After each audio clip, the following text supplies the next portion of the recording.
Welcome back to the Emily Show, Leonard. Today is just a heavy topic, but I have gotten so many questions about the disappearance of Nancy Guthrie, the mother of Savannah Guthrie, and there is a lot of speculation. There is shifting timeline, what we actually know, what we don't actually know, and what continues to unfold in this case is quite a lot. So today it is my hope to go through the timeline. I'm recording this on Sunday. It took me more time than I expected. Emily, shocking, the ADHD for you. More time than I expected to go back through and kind of verify the things that I was looking at and thinking about, and the timeline as we know it from the sheriff's press conferences, etc. So we are going to go through that today. This news is going to continue to change. I would be surprised if the timeline as we know it shifted more. That would surprise me. But we have some things that we know, and then we can go from there. At least we've got a record of what we know. I have no idea what's going to happen in this case from here. But while this case was unfolding, there was another missing person case of two siblings who went missing, who have actually since been recovered, that did not get very much media attention at all. And I also want to talk about this case. Both of these cases, in my mind, touch on technology, the concerns of AI, and more. And I think those are things we need to talk about. We don't always have an opportunity to talk about them. And unfortunately, both of these disappearances bring up so many questions. And today we are going to talk about them. There are some cheekier topics I would really like to get to. And today we are not going to be able to get to all of them. But hopefully we will be able to get to the facts. As we know them, we will be able to parse through what we do not know, what we cannot know, and where this case might go next. Hopefully that's helpful and it answers some of the questions that y'all have had, because I know how frustrating it is when your newsfeed is inundated with something and you're sitting there going, but what even is happening? Let's see if we can figure it out. So let's get into today's Emily Show. I'm legal analyst Emily D. Baker, yes, also a lawyer, and this is the Emily Show. I break down the pop culture, entertainment, and high-profile cases that we're all talking about. I know you want the facts, so let's get into it. As we take a look at the disappearance of Nancy Guthrie, mother of news anchor, Today Show host Savannah Guthrie, of course, there is so much swirling online. I want to go through the timeline, what we can understand from that, talk about what might happen as this case goes forward, and then talk about potential issues that are going to face investigators and eventually lawyers if this case ever does see a courtroom. Emily, you're calling it a disappearance. Yes. I do not know 100% if this is a kidnapping for ransom, if this is a missing person case, or if this is more. There are some aspects of this case that stand out to me as big red flags when looking at what might be a kidnapping for ransom. And so, yes, at this point, in my mind, it is a disappearance. We do not know if ransom notes are actually connected to individuals who have Nancy Guthrie. We do not know that for sure. The law enforcement partners, which includes Pima County Sheriffs locally in Arizona and the FBI, because the FBI is also on ground, they have indicated that they are treating all leads seriously. The Guthrie family and the Guthrie children are treating them seriously. However, it has been noted numerous times that they have never been provided with proof of life. And it complicates things because we do live in an age where AI means that you can basically make anyone's voice and a lot of people's likeness seem as if you have the person. And we do know that there has never been proof of life provided.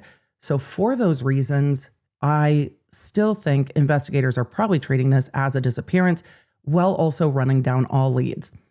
On a side note to that, there has also been an individual who was sending ransom demands to cell phones of Savannah Guthrie and her brother Cameron Guthrie. And that individual was tracked down pretty quickly, arrested, and is facing charges federally for essentially hoaxing ransom demands. Emily, federal crime? Yeah, you use the wires, they can find you. And I am sure that that is not the end of the level of fuckery that is going to be dealt with in this case. Because once the media starts putting out that there are ransom demands, there will be those that will 100% copycat that, mimic that, try to make a buck off of that, try to capitalize on it, either for money, for attention, for just the sheer fun of watching the media all run around like chickens. It is something that is a huge concern in a high-profile case, that not all tips will come back in a helpful way. It is frustrating. However, I have to say, I am happy to see the FBI running down the fake leads, and hopefully that will stem the tide on individuals thinking that this is a good idea, because you'll go to prison. You'll go to prison. The feds are not going to play, and I hope it sends a message that when there are high-profile cases, that those that seek to do harm instead of help, because there will be tips that maybe don't help, that are legitimate, well-meaning citizens. It's parsing through all the BS that can take law enforcement time, and in any missing person case, really precious time. So I'm glad to see that they are actually making those arrests and running down those fake ransom demands, etc. Also, I don't think juries are going to like that. I think when you go to court and you're trying to hoax someone when their 84-year-old parent is missing, that most jurors are going to sit there and be like, no, nope, don't like it. Don't like it at all. So let's talk about what we know in this case. Saturday, January 31st is the evening of the disappearance of Nancy Guthrie, again, the 84-year-old mother of Savannah Guthrie. At 5:32 p.m., we hear from law enforcement that Nancy Guthrie traveled to her daughter's home locally via an Uber to have dinner and play games. The media keeps reporting that it's mahjong. I'm happy to believe that it is. Whether it's mahjong or not, I love a board game night, so we'll roll with it. Of all the facts that we know in this case, that's one of the ones that I've only seen reported a few times. I'm still going with it. I had grandparents that love to play mahjong. I'm here for it. Then we have an initial estimate from the first press conference that said sometime between 9:30 and 9:45, Nancy Guthrie was dropped off back at home. With digital evidence, law enforcement in subsequent press conferences narrowed down that time to 9:48 exactly, because that is when the garage door at Nancy Guthrie's home opened. Her garage door then closed at 9:50 p.m. So as we see this investigation progressing, now more than 7 days on in this investigation, some of that digital evidence is narrowing down the timeline, and that timeline is narrowed down to show that window between 9:48 p.m. when the garage door opened and 9:50 p.m. when the garage door closed.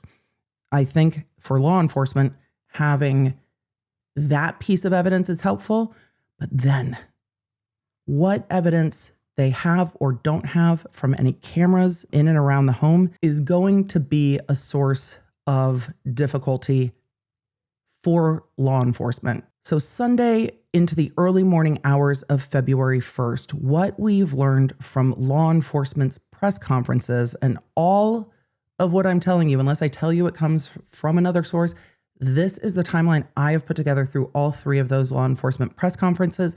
And then we will go back in and talk about what is going on in real time with these things, including media reports of the ransom notes and the Guthrie family pleas on social media, etc. So Sunday, February 1st, early morning hours, at 1:47 a.m., the resident's doorbell camera disconnects.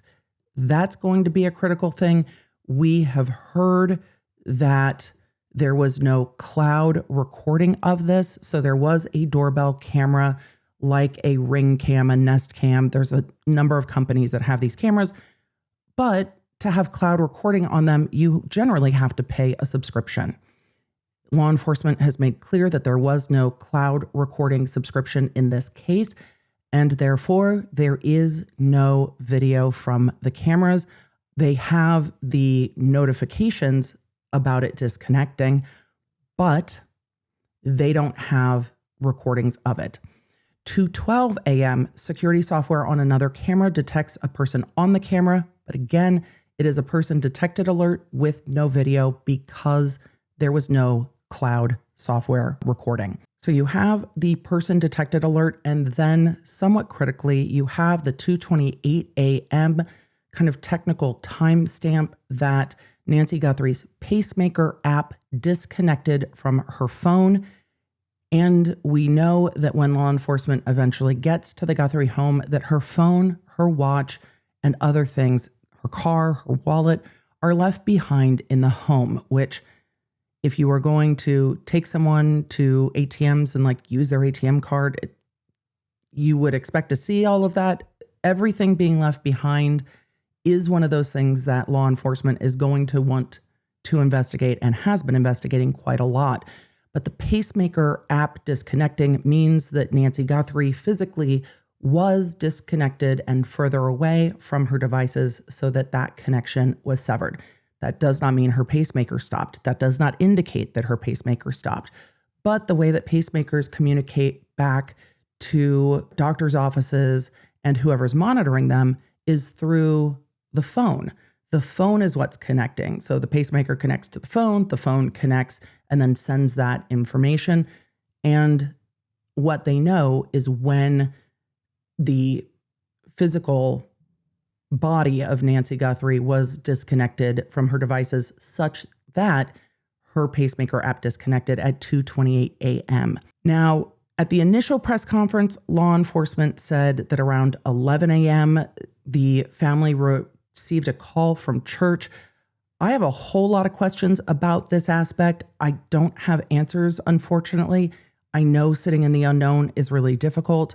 There are numerous reports, not from law enforcement sources, that Nancy Guthrie was not going to church in person and that she was, at 84, mentally very sharp, but physically a little bit more limited in mobility and was not attending church in person. I have a lot of red flags around how someone knew that she was not attending webcast church. So that's an asterisk for me. But the initial reports were that at 11 a.m., the family got a call saying that Nancy hadn't been at church. Then in later press conferences, law enforcement says at 11:56 a.m., it's a large window of 56 minutes, that family members arrived at the home to check on Nancy and then discover that she is missing from her home. I still have a lot of questions about how family members were alerted to be concerned. I don't think we have clear answers on that. I don't think law enforcement has given us clear answers on that. And I hope when there are answers in this case that is one of the things that becomes more clear. So they narrowed down that timeline to 11:56 that family members arrive at the home, and then their initial estimate was around noon. They get a call to 911, but once they pulled the 911 calls, that call came in at 12:03 p.m. Not that long then after family arrived at the home. By 12:15 p.m., patrol arrives on the scene and they then begin search and rescue canvassing with canines and drones and the rest of it. So then they begin their missing person search later in the day, and law enforcement was not exact as to when later in the day was, but later in the day, this search transitioned from a missing person search to a criminal investigation search due to things presumably that they located in the home. And we learn about that in the press conference on February 2nd, where Pima County Sheriffs in their first press conference indicate that Nancy Guthrie's home is a crime scene, that they located blood inside and outside of the home. In later press conferences, they update that testing on that blood did come back to be Nancy Guthrie's blood. So it was tested and determined to be hers and not someone else's. Pima County Sheriffs hold a second press conference on February 3rd, updating the public and answering questions on the disappearance of Nancy Guthrie and indicating that the FBI has started working with Pima County Sheriffs, that the FBI is providing analytical and technical support. They are doing the cell phone tower dumps and cell phone data analysis, etc., similar to what we saw in discovery in the Brian Kohberger case, literally that type of massive cell tower dump canvassing. We talked about this in the Adelson case as well, that it ultimately was the cell phone tower dumps that led to a break in the Adelson investigation. Those things, unfortunately, do take time.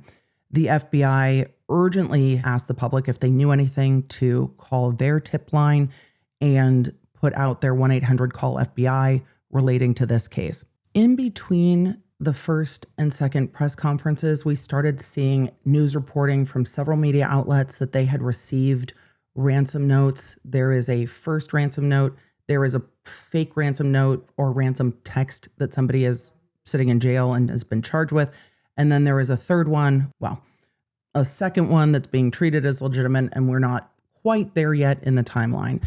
But on Monday, we start seeing media reports that there is ransom communications to numerous media outlets locally in Arizona and then to TMZ. Then we get to the second press conference on the 3rd, and then the first Instagram video from the Guthrie family talking about this case, humanizing their mother, asking for her to be returned, and talking directly to those that might have Nancy Guthrie. We're going to take a look at part of that video now, which is still up on Savannah Guthrie's Instagram account. So this is the first video posted on Savannah Guthrie's Instagram account on February 4th, 2026. And in this video are the 3 Guthrie children, Savannah Guthrie and her 2 siblings, Anne and Cameron. And yes, they are reading directly off of a script. I wouldn't expect anything different.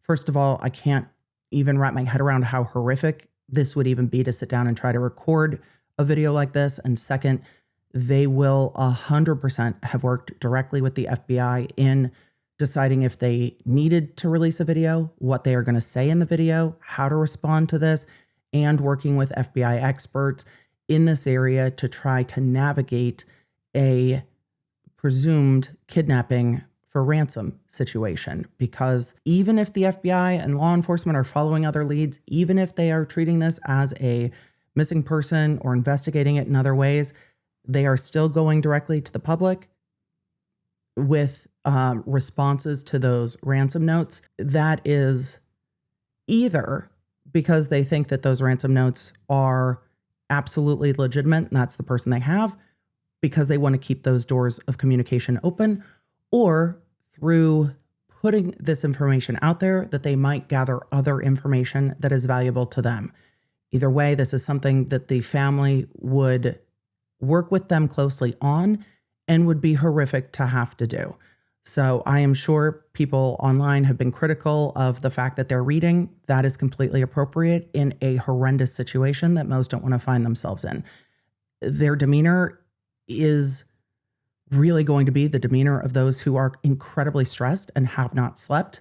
And I would imagine that any advice to them would be to be as neutral as they can and to try to be as neutral as they can. So we're going to look at a few parts of this. Again, if you want to see the entire video, it's up on Instagram. On behalf of our family, we want to thank all of you for the prayers for our beloved mom, Nancy. We feel them, and we continue to believe that she feels them too. Our mom is a kind, faithful, loyal, fiercely loving woman of goodness and light. She's funny, spunky, and clever. She has grandchildren that adore her and crowd around her and cover her with kisses. She loves fun and adventure. She is a devoted friend. She is full of kindness and knowledge. Talk to her and you'll see. We too have heard the reports about a ransom letter in the media. As a family, we are doing everything that we can. We are ready to talk. However, we live in a world where voices and images are easily manipulated. We need to know, without a doubt, that she is alive and that you have her. And this brings up the point that we are going to continue to talk about today and in the future, that we didn't live in a world where it was so easy to pick up the phone and hear a voice that you recognize as a family member and have it not be them. It is a growing concern. This disappearance and apparent kidnapping for ransom is a completely different situation than what most people are dealing with. Unfortunately, though, what a lot of families deal with are scams, calls that someone's in the hospital and money needs to be sent immediately. And hey, can you just remind me what the password is for this thing?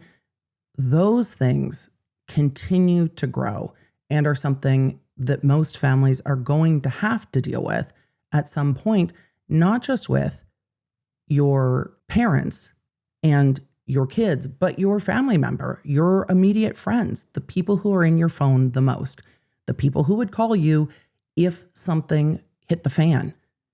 Those are the people you need to have these conversations with. And it's not being dramatic to say you've got to set up a family password, not something that you're going to talk about online, not something that's going to be a joke, but you have to set up a family password so that you can authenticate if that person is your family member. I know it might sound dramatic if you haven't had these conversations. I understand that. But it is the reality that we are living in, and it is incredibly important. And if you don't have these conversations, then you don't have a plan, and sometimes it can be too late. And we've all seen, because YouTube is full of people talking about scammers that are luring people to like Bitcoin ATMs at a, Circle K or an AMPM in these types of scams. And it's such a different level when someone purporting to be a loved one is on the other end of the phone in an emergent situation. Your brain is not processing information the same way. When you set these things up in advance, it is much more helpful. So law nerds, that as we were talking about this case, this is a horrifically sad case.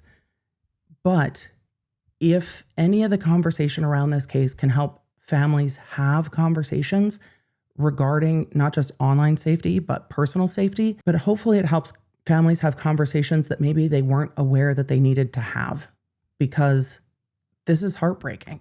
And you can feel the heartbreak in the Guthries' plea to return their mother. So as we start hearing information about ransom, we see the Guthrie children put out a plea, not only humanizing their mother, asking for her return, saying we're willing to talk, saying they want to have contact with those who purport to have their mother, but also saying, but we need to make sure that you prove to us that you have her. And then again, making a plea.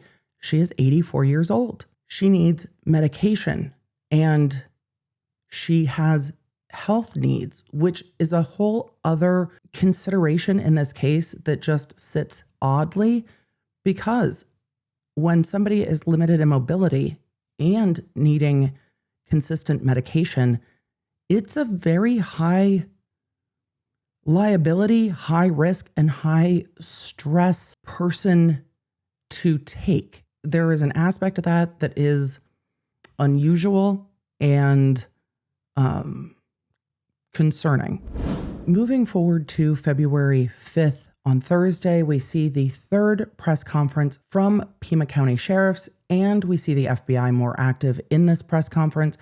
And that's earlier when I said we had a more refined timeline. It really comes from this third press conference where the FBI and local law enforcement put out more information, not only about the ransom letter. The FBI sets a $50,000 reward for any information leading to the recovery of Nancy Guthrie. They also talk about the fact that they are deploying the Critical Incident Response Group, which does a number of different things. There are those on the internet who are going to look at the critical response team and be like, well, they deal with internet crimes against children and things like that. Yes, they do, but they deal with technology. So when we talk about computer things, are they going to be going through the computers to see if there was anyone that was trying to contact Nancy Guthrie and lure her out of her home through internet contacts? Yes, they are going to look for that.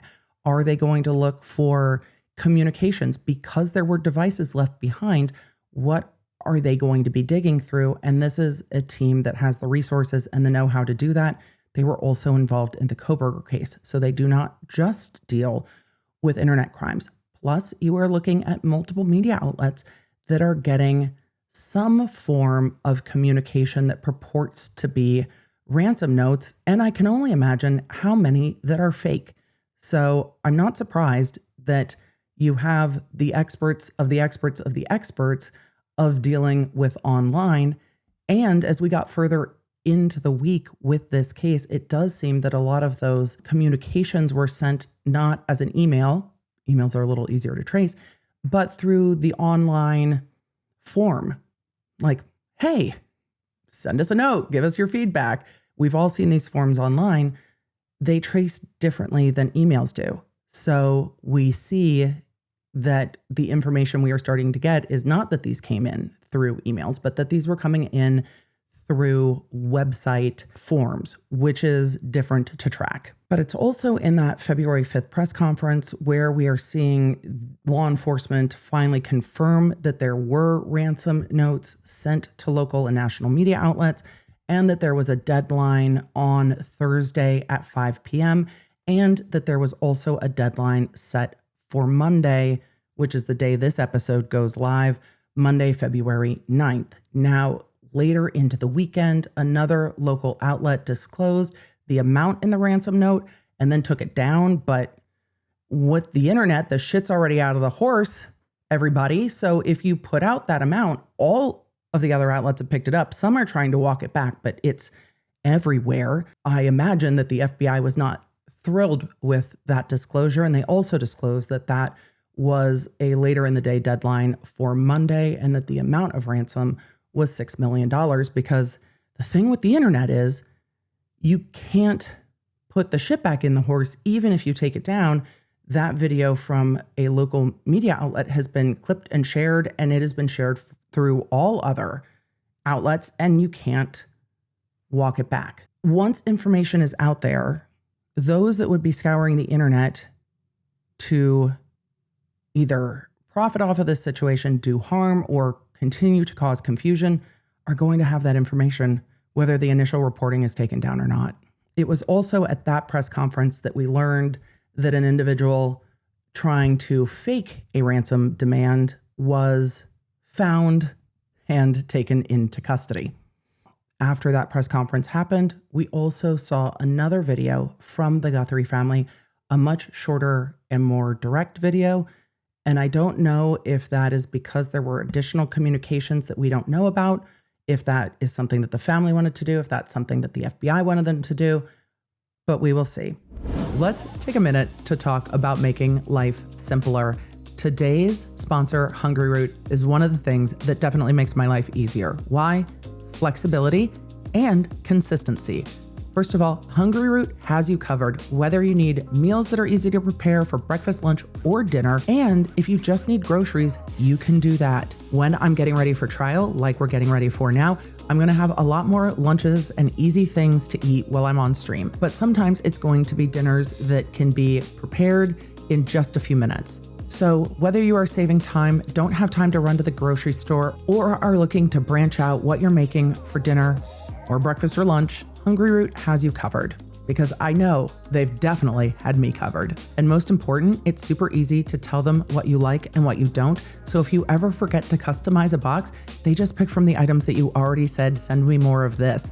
It's so fantastic. I know you're going to love Hungryroot as much as I do. And for a limited time, you get 40% off your first box, plus get a free item in every box for life. Do not sleep on those sour, crunchy gummy rings. Go to hungryroot.com/Lawnerd and use code Lawnerd. That's hungryroot.com/Lawnerd and use code Lawnerd to get 40% off your first box plus a free item of your choice for life. Let's get back to today's episode.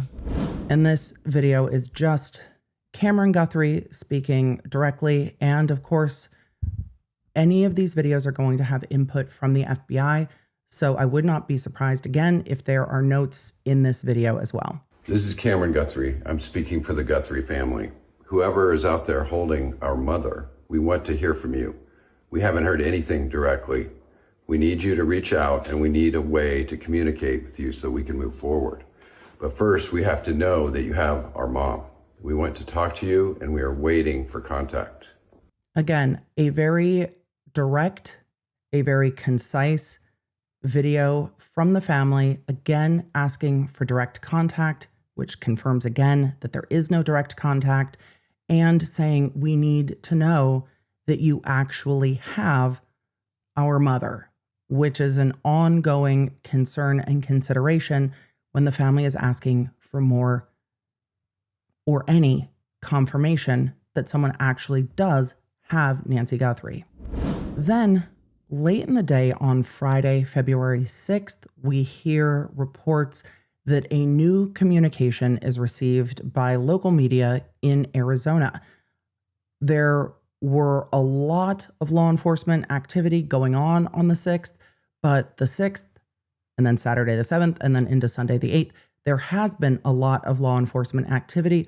However, the Pima County Sheriffs continue to put out on their social media accounts one statement, and a very consistent statement. Let's take a look at what that is from today, because they have echoed it over and over again at this point. So posted on February 8th, this echoes what we have seen from Pima County Sheriffs, which is the Nancy Guthrie investigation is ongoing. Follow-up continues at multiple locations. No suspects, person of interest, or vehicles have been identified. I think they mean vehicle of interest because they have, at this point, taken custody of both Nancy Guthrie's vehicle and Annie Guthrie's vehicle. So multiple vehicles have been towed and processed or are being processed, but I think they mean vehicles of interest either way. No scheduled press briefings. If any significant developments occur in the case, a press conference will be called. So we are seeing consistently that at least Pima County Sheriff is trying to keep people in the loop. I think they are also trying to stem the tide of speculation online as best they can and do their investigation without interruption as best they can. But in the days through the weekend, we have seen sheriffs out at Nancy Guthrie's house, at Annie Guthrie's house, in the vicinity of the homes, in the back of Nancy Guthrie's house, and then in the area of the neighbor's house. So there has been quite a lot of ongoing processing, searching, and evaluating from law enforcement over the last few days, going into quite late in the night on Saturday. They were out at Annie Guthrie's house for about 3 hours, didn't leave until after 11:30 in the evening. There has been a lot of speculation about what they were doing there. It could be as simple as getting all the rest of the technology if they hadn't dumped the technology yet. And there were numerous media reports that they saw flashes going off in the home. If they're doing flash photography, it could just be that they are taking photos of devices where they were left before they do cell phone dumps and what have you. But if they're using flash photography, they're not using luminol. They're not using anything that is going to illuminate blood or biologics or anything like that. They wouldn't be using flash for that. So flash does give some information that's contrary to maybe the internet's wisdom on that. Also, if luminol and such is being used, you're going to see people in Tyvek suits and what have you. And we saw law enforcement, because the media is at all of these houses, coming in and out with gloves on, but not any further type of precaution or protection, which leads me to believe it's probably more in the evidence gathering, technological evidence gathering, but not in the biologics testing, which we've seen lots indicate, because you wouldn't be using flash photography for that. It would absolutely defeat the purpose. And then getting into Sunday, we saw continued searches at the home. And then we have that deadline coming up on Monday evening. There's a lot going on Sunday. I don't know if we will hear more, but what we did hear was one additional message from the Guthries that is a complete change of tone from the other two, which also causes me A, a great deal of sorrow, and B, some more concern in this case. This video was posted on Saturday, February 7th after 3:30 p.m. Pacific time, which would have been 4:30 p.m. local time in Arizona. So this was posted in the afternoon. This could be in response to communications we're aware of. This could be in response to communications we're unaware of. This could also be in response to the looming deadline on Monday. I am not going to speculate because it could be any of those things, but it does come after an additional communication to just one local media station that we know of. We received your message and we understand. We beg you now to return our mother to us so that we can celebrate with her. This is the only way we will have peace. This is very valuable to us, and we will pay. In the most recent video from the Guthrie family, as of the time of recording, a lot of people I've seen asking if she is reading something. I have even seen the internet speculate that this is AI because of the way Savannah Guthrie's hand looks, though it's very clear to me she's holding her sister's hand. The wilding out of this has been difficult, but there are key pieces of information in this video. One, I imagine that Savannah Guthrie has notes on the floor that she is looking at because everything they do is going to be in connection with the aid of the FBI. Two, the rampant speculation is not helpful. The family and the FBI and maybe local law enforcement, maybe not at this point. I'm not even really sure what the sheriff's department knows versus what the FBI knows and how closely they're working together, but they know exactly what this is regarding, and they are speaking directly to someone who has been communicating with them, but not directly. So we are seeing one side of a communication. We are not seeing the other side of the communication that's coming into the media, and information going into the media through a website form is just going to make it harder to track than email or direct communications. So I'm not surprised that they are continuing to ask for direct communication, saying we received your message, saying we understand, and saying we are willing to pay, but we need to know. They are dealing with more information than any of us are. And I guess my point of all of that is it is uncomfortable to not have answers. I still don't quite see how all of this took off so quick. It's not like there isn't a lot of other things going on, but there was an exceeding amount of media attention. And I think some of that goes to the confusion of she is an 84-year-old woman with somewhat limited mobility. That's not going to be easy to take her. It doesn't make a lot of sense. Also, many in the media have personal and professional relationships with Savannah Guthrie. I can't imagine what that's like for all of them that have worked with her at, the Today Show and other outlets and Court TV where she previously worked and everywhere else. There is a lot of attention on this. And that might also be concerning to the family that there is so much attention on this because it creates quite a lot of other concerns and problems. The FBI has technological capacities to trace things and find things that, though they are not always fast, generally get the job done. I, again, am not going to speculate on that or go deeper on that. We don't help people crime better. Not everyone needs to know exactly what trails the FBI is looking for so that they can try to subvert those. But the unknown of this case is clearly very heavy for many, including the family. There are a lot of questions here, and a rush to find answers is just not the way that most missing person cases work. It takes time. It is going to take time. We have a timeline of the disappearance of Nancy Guthrie. We've had media call for those in the neighborhood who have a camera on literally anything to turn it over to local sheriffs or the FBI. They have requested local gas stations and other businesses.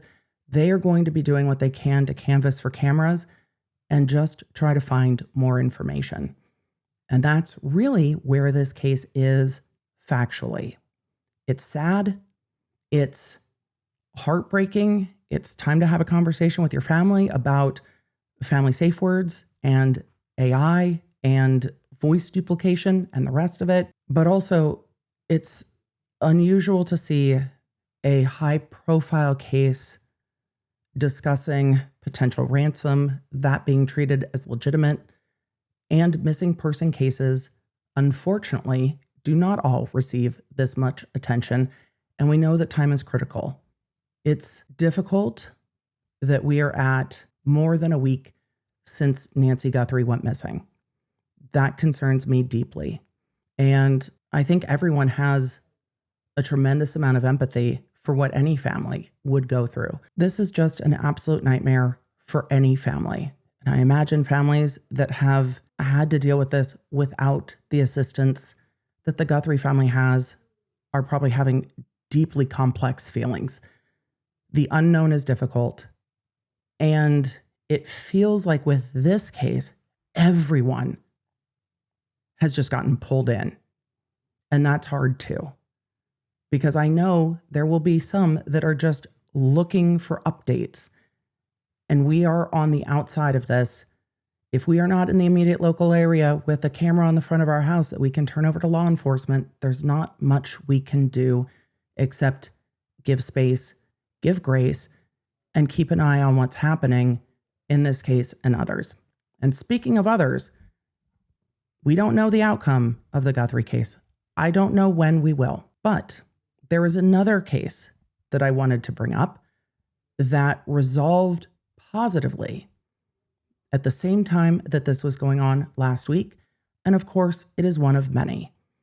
But this, I think, is a case that is a reminder and a topic that we have not circled back on in a minute: Roblox. Lawnerd, a quick break for our sponsor, Shopify. Not only do they power the Lawnerd shop and have since the moment I opened the Lawnerd shop, because it's that easy to use. They have incredible customer service and some of the best converting sales on the internet. Plus, I love their shop app. I love it when I'm shopping, generally something I've seen on Instagram, or just going to check out at my favorite shops, and all of a sudden I see the option for Shop Pay, and I know it's a Shopify site. Plus, then I can track my shipments right in my shop app, which is fantastic because I can keep track of basically everything I buy right there. As a shop owner, it makes a lot of sense. As a shopper, it makes a lot of sense. And it's no wonder that so many of the things I see on social media are Shopify sites, because they just integrate right in to all of the social media shopping, so you don't have to figure it out or go plug things in. They just make it easy. Make life easier, help your business run smoother with Shopify. So see less carts go abandoned and more sales go with Shopify and their Shop Pay button. Sign up for your $1 per month trial period at shopify.com/Lawnerd. Go to shopify.com/Lawnerd. That's shopify.com/Lawnerd. And let's get back to today's episode. 2 Florida teens, sisters, 12 and 15, were taken by a 19-year-old out of, Nebraska, that they met on Roblox. He lured them from their home through their communications that started on Roblox and then moved to Snapchat. After the girls had left the home, their parents had their devices, called law enforcement, and they were located 2 days later in the state of Georgia. However, the conversation needs to be had that you can have kidnapping and abduction cases that aren't someone forcing their way into a home or, grabbing somebody off the street, because what is much more common is that online predators are having conversations that start on Roblox. Emily, you didn't say on online platforms. No, I didn't. Because Roblox is getting sued a whole bunch about this. And it's still happening.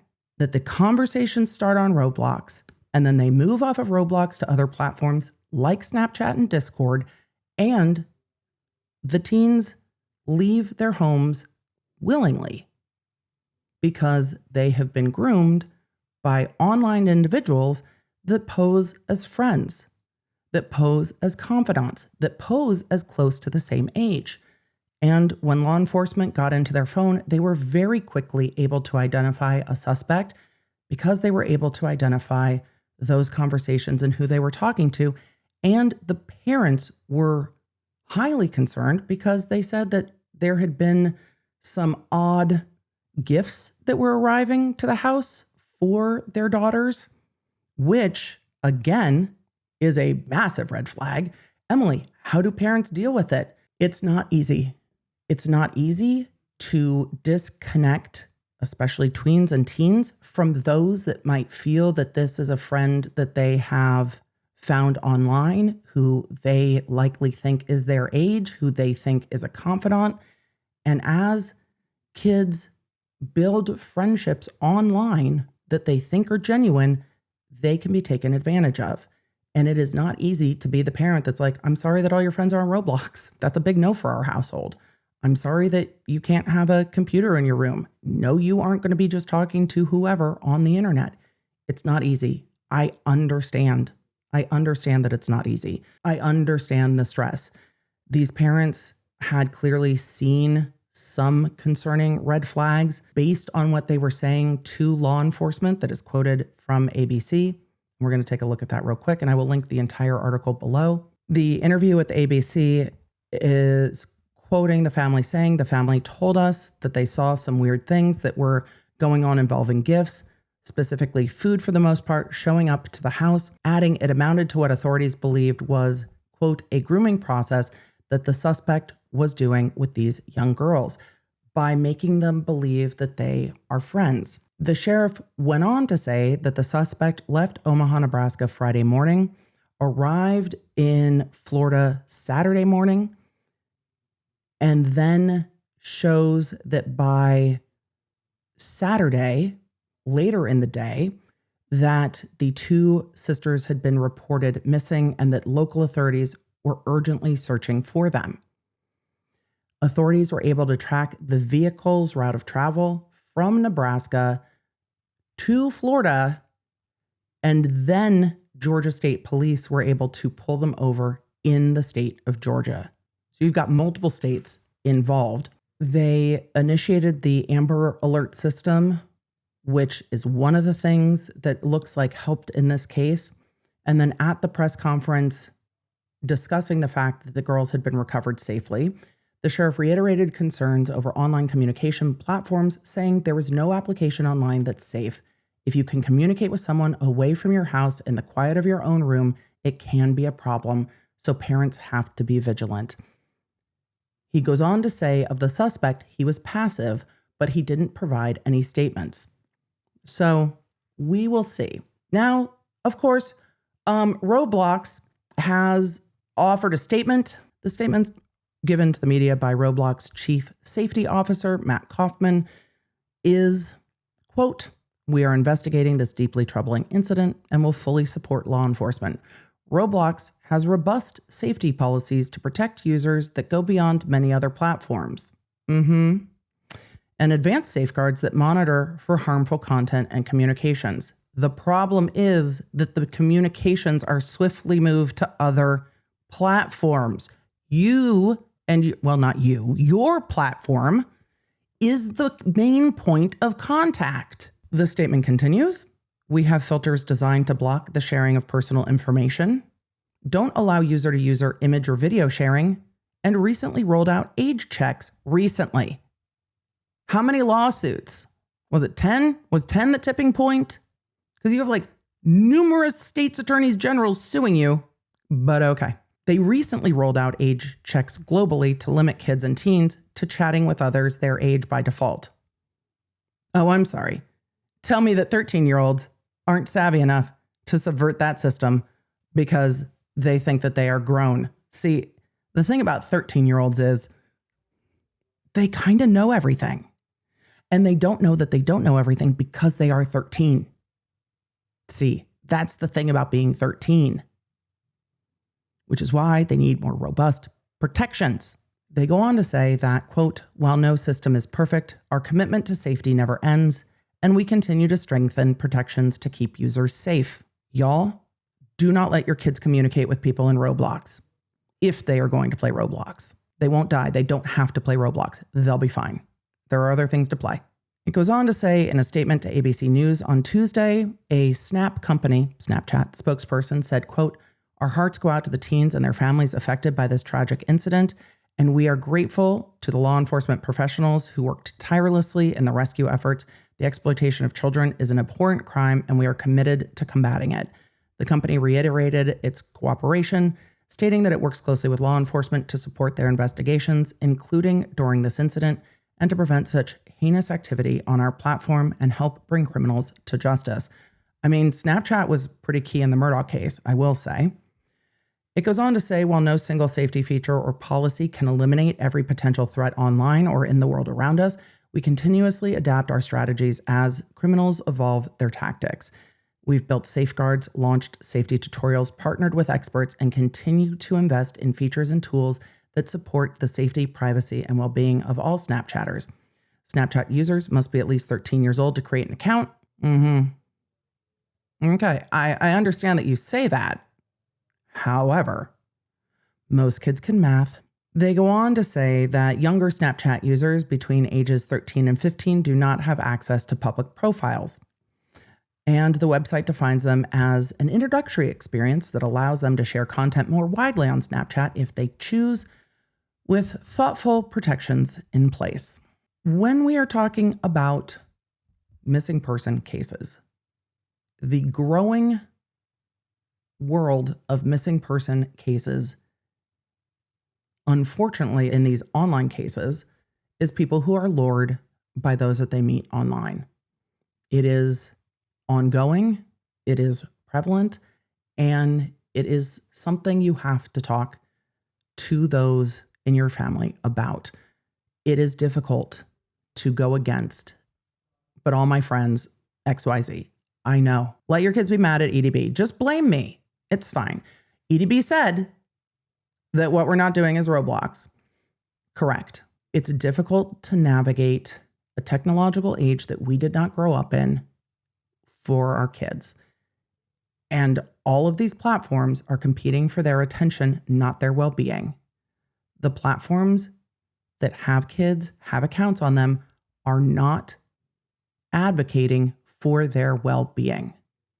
They will tell you that they are, but they are advocating for their attention. And they want their attention on their platform. And they want to keep their attention on their platform. And I know, I was a very, very headstrong teenager. I completely understand.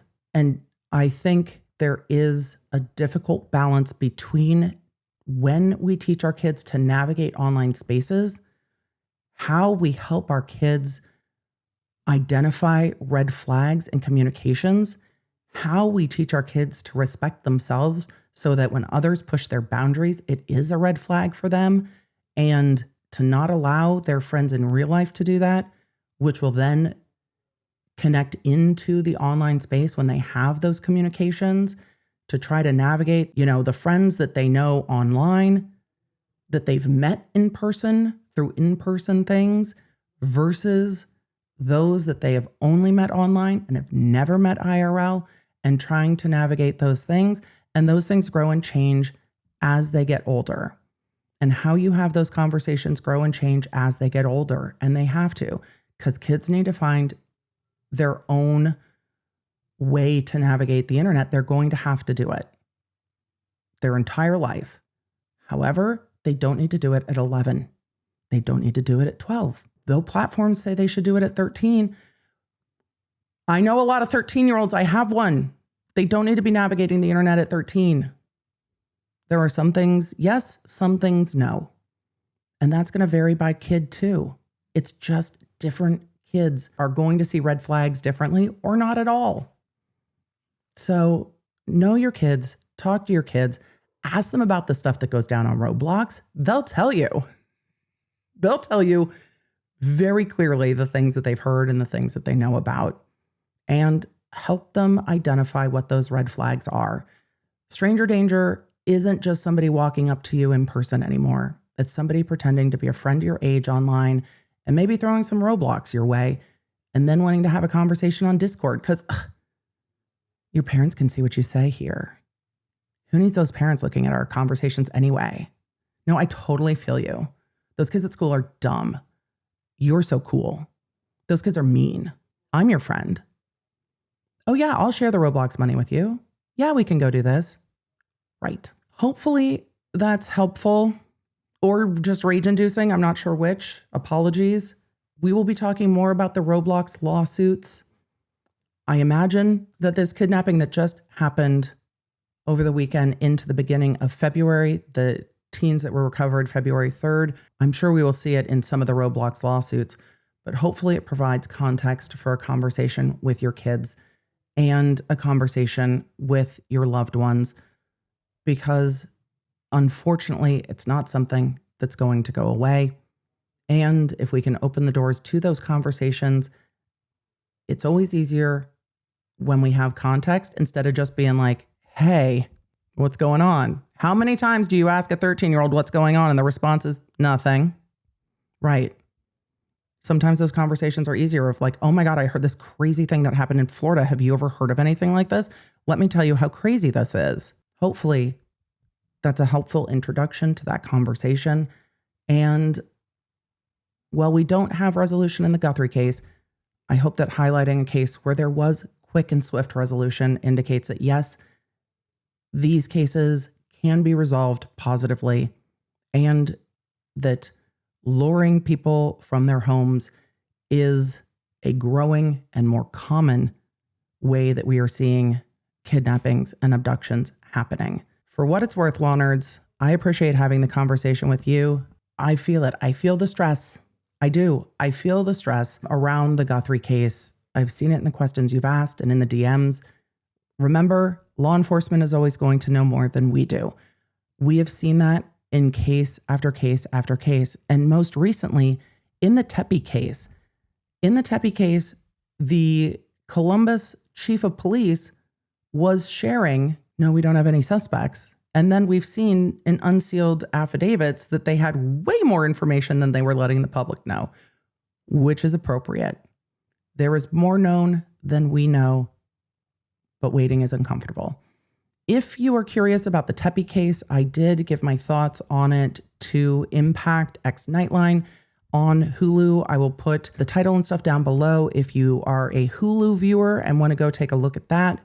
It was the latest episode regarding the Tepes. If you are not in the Law Nerd app, now is the time to get the Law Nerd app. We have a lot going on this week. Juliana is supposed to get sentenced. That hasn't gotten moved yet. Murdaugh is going before the Supreme Court. We need to talk about Murdaugh. And you are not going to want to miss Murdaugh back in court trying to get a new trial. And we might have a new merch launch coming up. And if you're in the app, you're going to know about it before we talk about it on stream. So perhaps now is your time to get the Law Nerd app. All right, Law Nerds, thank you for joining me. Thank you for being here. Thank you for being a Law Nerd. I will see you in the chat. I'll see you in the comments, and I will see you soon. Hopefully you're having a good one. Bye. Thanks for joining me. If you enjoyed this episode and don't want to miss updates on your favorite cases, you're going to need the Law Nerd app at lawnerdapp.com. That way you can stay in the loop on the cases that matter most to you, and you never know when you're going to catch feelings for a new case. So make sure you get it for free on iOS and Android. Thank you for being here, and thank you for being a Law Nerd.